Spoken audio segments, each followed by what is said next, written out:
ہماری آنکھوں میں وہ طاقت ہی نہیں دی کہ ہم اللہ کو دیکھ سکے، کیونکہ اللہ اتنے بڑے اتنے بڑے اتنے بڑے، بولو اللہ اتنے بڑے ہیں کہ میرے پیاروں ایک مثال سے سمجھو، اللہ کا عرش، بولو سبحان اللہ، اللہ کی کرسی، بولو سبحان اللہ، دونوں کا ذکر قرآن میں، اللہ نے عرش کا بھی ذکر کیا، اللہ نے اپنی کرسی کا بھی ذکر کیا، اللہ نے فرمایا الرحمن،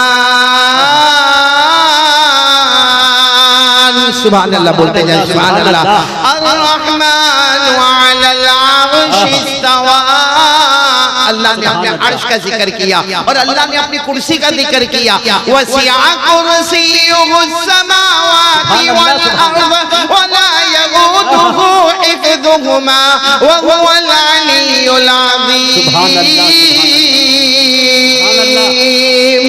ایک ساتھ میں سبحان اللہ کہہ دے تو اللہ نے اپنے عرش کا ذکر کیا، اپنی کرسی کا ذکر کیا، لیکن اللہ کا عرش کیسے، اللہ کی کرسی کیسی؟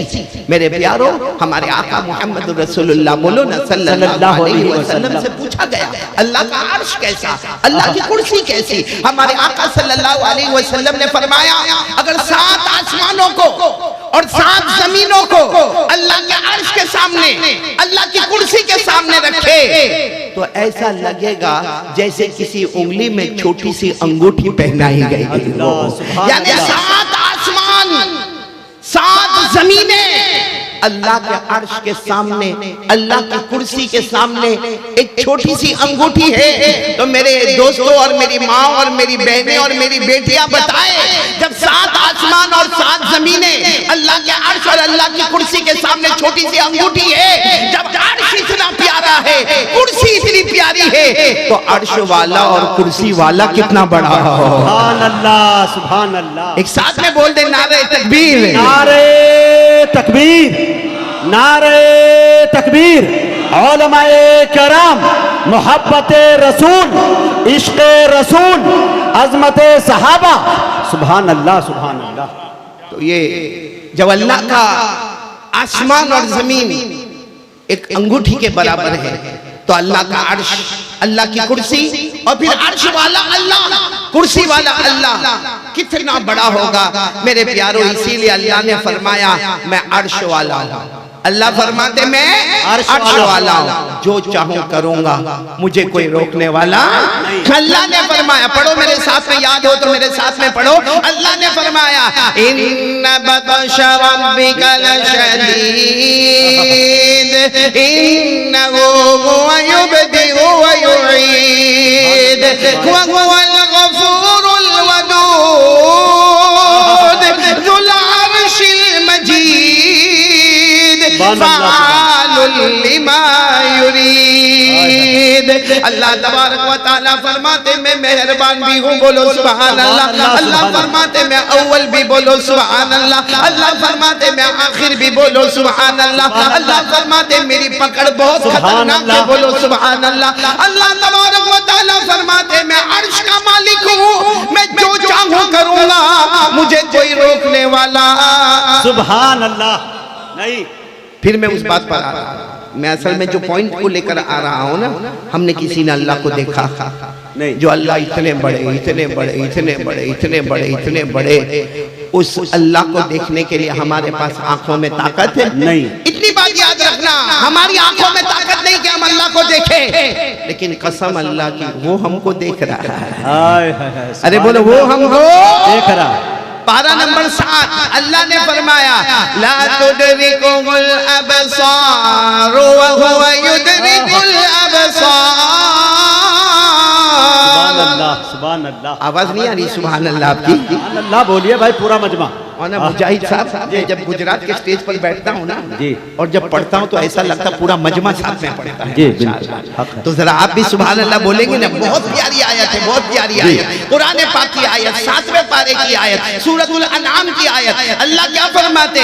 لا تدرکہ الابصار وهو يدرک الابصار وهو اللطیف الخبیر۔ اللہ تبارک و تعالیٰ فرماتے میرے بندے میری بندیاں تمہاری آنکھوں میں طاقت نہیں کہ تم مجھے دیکھ سکو، میرے جلوے کو دیکھ سکو، میرے جلال و جمال کو دیکھ سکو، لیکن اللہ فرماتے میں تمہیں دیکھ سکتا ہوں، اس لیے کہ میں لطیف بھی ہوں، میں خبیر بھی ہوں، ظاہر بھی تمہارا جانتا ہوں اور باطن بھی تمہارا جانتا ہوں۔ سبحان اللہ، ہائے ہائے۔ اب بہت خطرناک بات پر آ رہا ہوں، چونکہ اس وقت حالات بہت خطرناک ہیں، وہ زمانہ گیا 30 سال سے بیان کر رہا ہوں، لیکن اب سوائے رونے کے کچھ نہیں ملتا۔ میرے پیاروں پہلے داڑھی رکھو اس پر بیان کرتا تھا، پھر اس کے بعد میں پہلے اس سے پہلے ٹی وی ہٹاؤ اس پر بیان ہوتا تھا، پھر اس کے بعد میں مسواک کے اوپر بیان ہوتا تھا، پھر اس کے بعد میں ہمارے آقا صلی اللہ علیہ وسلم کی اتباع اور ان کا لباس اور ان کا اٹھنا اور ان کا بیٹھنا اس پر بیان ہوتا تھا۔ اب صرف ایک ہی بیان ہوتا ہے میرے پیاروں، ہمارا ایمان بچا لو میرے پیاروں، ہمارا ایمان بچا لو۔ اللہ کی قسم ہم نے اللہ کو دیکھا نہیں، ساتھ میں بولو ہم نے اللہ کو دیکھا، لیکن جب دیکھیں گے نا اور قیامت کے دن اللہ کی تجلی ہوگی، اللہ جلوہ ہوں گے، اور اس وقت جب اللہ اپنی جہنم کو ہمارے سامنے لائیں گے، میرے پیاروں میں قسم کھا کر کہتا ہوں سکنے والوں، اللہ کی قسم ہم جہنم کی آگ کو برداشت نہیں کر پائیں گے۔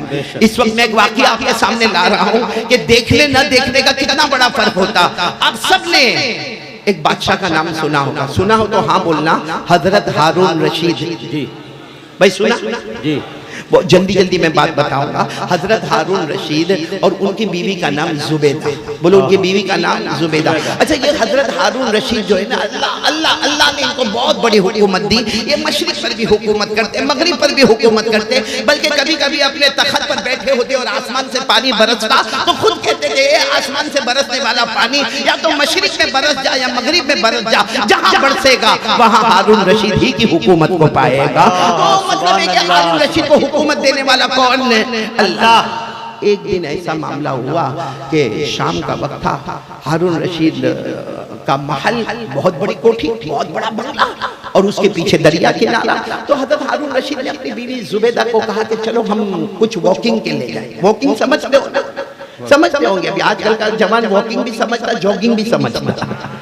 تو وہ ہارون رشید اپنی بیوی کو کہا تھوڑا چہل قدمی یعنی کچھ واکنگ کر لے وے۔ تو اب ہارون رشید تو تیار ہو کے آ گئے، بیوی تیار نہیں ہوئی، تو ہارون رشید محل کے نیچے سے آواز دے رہے زبیدہ آ جاؤ، میں تیار ہو کر آ گیا۔ اور آپ کو معلوم ہے جب بھی ہسبینڈ وائف کو باہر نکلنا ہو نا تو ہسبینڈ پہلے باہر پہنچ جاتا ہے۔ آپ کے سکنے میں ایسا ہوتا ہے؟ وائف کو دیر لگتی نا کیونکہ اس کا گھر بیوٹی پارلر ہوتا ہے، وہ میک اپ میں ہی اپنا ٹائم، تو وہ زبیدہ اندر ہے، اندر سے آواز دیتی ہے اپنے شوہر کو، کہتی ہے بادشاہ سلامت آپ آگے بڑھے، میں پیچھے آ رہی ہوں نا، یہ ہمارا ہی محل ہے، یہ دریا کنارہ، یہ ہماری حکومت ہے، آپ آگے بڑھے میں پیچھے آ رہی ہوں۔ حضرت ہارون رشید آگے بڑھے، بولو حضرت